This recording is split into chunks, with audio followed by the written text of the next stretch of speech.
We talked to Coach Orgeron this morning at 7:30, and we were talking about the relationship that Bruce Feldman has from a national standpoint. You will not find a national media member with a closer relationship with the LSU football program, specifically their leader in Ed Orgeron. Feldman is a New York Times best-selling author. His latest project is centered around Coach O. He's joining us now here on Off the Bench. Good to catch back up with you. Good morning, Bruce. How are you? I'm doing well. Good to be on with you guys. Thank you. Yes, Oh, sir. yeah, man. Before we get to that championship run that you saw firsthand and from a first row seat with LSU, talk to me about your newest project. Of course, you wrote the New York Times bestseller on quarterbacks. You wrote Meat Market, is where you establish a relationship with Orgeron. But right now, as the LSU head coach, what is the center of the book? Well, the center of the book is it goes back to the meat market days. And so when Ed Orgeron got the job at LSU, I sat there and I was like, man, this is really like a 180 from where that book was that I spent basically 2 years down in Mississippi for.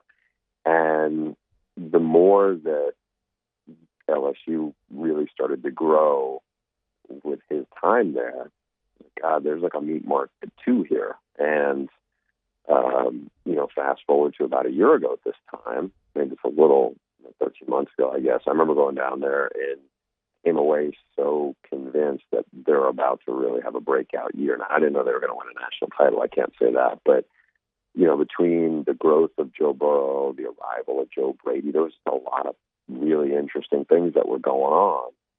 At that point, I had really ramped up a book proposal that I had put on my computer probably 3 years earlier, and it started to get a little bit of momentum. And then, right around the week of the SEC title game, I went down to Baton Rouge and spent the week there before they played Georgia, and just kind of sat in on everything and observed, and came away thinking, yeah, there's definitely a book here. And so that book started out that way. And then when I talked to Ed a lot more detail about it after that week, I think there was something that people had reached out to him about in terms of a book about leadership and about just his evolution, not just as a person, but certainly as a coach and as a leader. And so that's where those things kind of met in the middle. And really,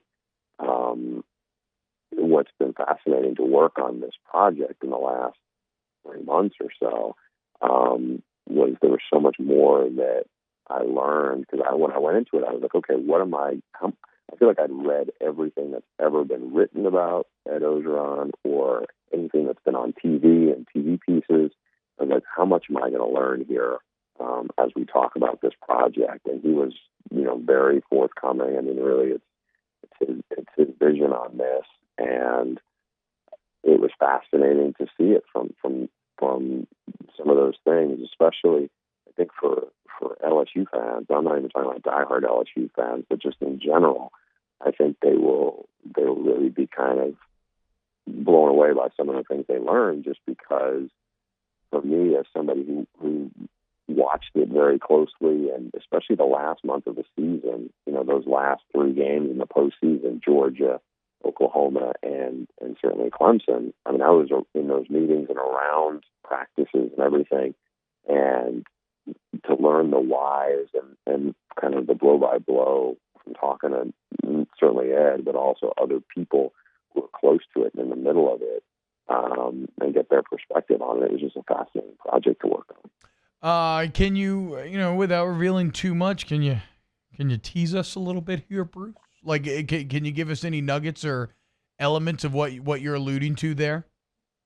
What was fascinating to me is, and this is something where, and you guys are there every day, and you have him on your show, and you guys know LSU better than anybody in the media. But so he has 2016, and it's the year when Les Miles gets fired. He takes over, and to me, from halfway across the country, it felt very similar to his USC takeover where all of a sudden it's like, here is a stark contrast to the guy who took over, from whether it was Lane Kiffin or Les Miles, and just how he's running things, and players respond. Well, then you sit there and you think, okay, there were some really rocky moments in 2017 when he is the head coach, and there's no more interim tag to it or anything like that. There's the Mississippi State blowout. There's a Troy loss. Oof. There was rocky moments, and I didn't realize the depths of the, kind of what was going on of this roller coaster ride until I, talked to people, and then to see kind of not just his evolution, but really the program's evolution from that. I think readers will get a sense that the team that won the national title and just blew everybody away in 2019, that really started then in 2016 and 2017. And it was kind of 4 years in the making. Wow. In terms of where they got. And so there's going to be a lot of stuff I think people will be fascinated about. I don't want to give away too much, but just in terms of, there are some people who are some team leader guys who people read about, and maybe, some of their teammates obviously will know that, will know the weight of their words.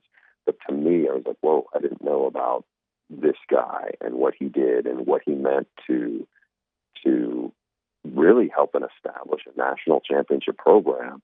And some of these guys are guys who weren't on the field last year because they were already in the NFL, but just kind of what they did, what they meant to the program, what they meant to Orgeron, to establishing a culture and really kind of getting everything rewired. And so it was fascinating from that. It's fascinating to kind of just to hear how the Jack Marucci's and what he has meant to Orgeron and what he meant to really helping establish things, and certainly then just what went on with Joe Burrow in terms of how the last 2 years really happened. And so, I was really happy, or I am really happy with the way, especially the LSU part of the book kind of jumps out. I just think there's some amazing detail in there, some things that I had no idea. And like I said, I've read everything there's been written about LSU and Ed Orgeron in the last few years. And it just, I think even for people who lived it, they will be like, whoa, I didn't even know about this. Bruce, for everybody listening, give them the name of the book again so they know what to be on the lookout for. The book is Flip the Script. And I think it really goes into detail about this amazing 180 that, again, for people who only thought of Ed Orgeron from the time at Ole Miss, now all of a sudden, look, if you were to rank the top coaches in college football, I mean, he's got to be in the top 5 given what he's done and the way he's, his program has beaten top 10 teams in what they did last year. And so, again, hopefully the book will be out in before the start of the football season. I think that's the track we're on. Obviously, there's been a lot of real world stuff that has certainly impacted things, but I feel like we're on track to that now. So it's kind of funny. So it's called Flip the Script. In a way, though, now, Bruce, LSU is going to have to flip the script again, right? Because, it's one thing to motivate from behind, and you have the depths of a Troy loss that you can kind of rise from, out of the ashes, and that can be very motivating. It's the old wooden clogs on the way up, silk slippers on the way down. How does LSU now motivate from the top? Have you gotten to talk with Coach O about that at all? Sure. And I think one of the things that's happened is a lot of people are saying, well, that was all Joe Burrow or that was Joe Brady, and look at all the guys who are gone. If I'm Jamar Chase, or if I'm Jacoby Stevens, or anybody else who was part of that team last year in a big way, I'd be like, wait a minute, you guys are just all of a sudden making it out like we were a one-year wonder. And I think that's a real kind of a chip there. So I think on one hand, you still have, Steve Ensminger, who called most of the plays, and he was, a big part of what that offensive transformation was like.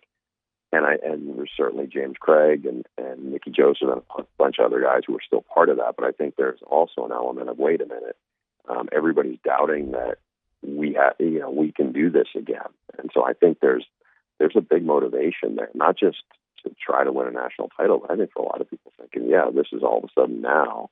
It was some not fluky, but it was all of a sudden like the stars aligned, and now all of a sudden it's 2020. It's going to be different. So I think that is a big driving force there, and I think it's probably a driving force for a lot of people there to say, hey, look, people are doubting us. They're saying, you have all these other things that have gone on in the off season, and like I said, the real world issues, and it's like, how do we not just put this back together, but how do we kind of get cranked up, because that's where almost everybody else is starting from too.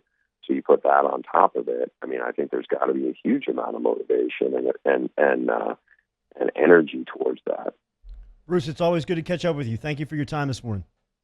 My pleasure, guys. Great talking to you. Bruce Feldman from Fox Sports. He's a New York Times best-selling author there, talking about the new book that he's working on right now called Flip the Script, which is a in-depth look at Coach Ed Orgeron, where he's come from. If you remember, Feldman inked the book in 2006 titled Meat Market, which was about the recruiting journey following that Ole Miss coaching staff, which featured Frank Wilson and the likes of others. T-Bob is very prevalent within that book. His recruitment is broken down throughout Meat Market, and it's kind of a bridge from Meat Market to where LSU and Orgeron sit now at atop the college football world. So that was good stuff by Bruce Feldman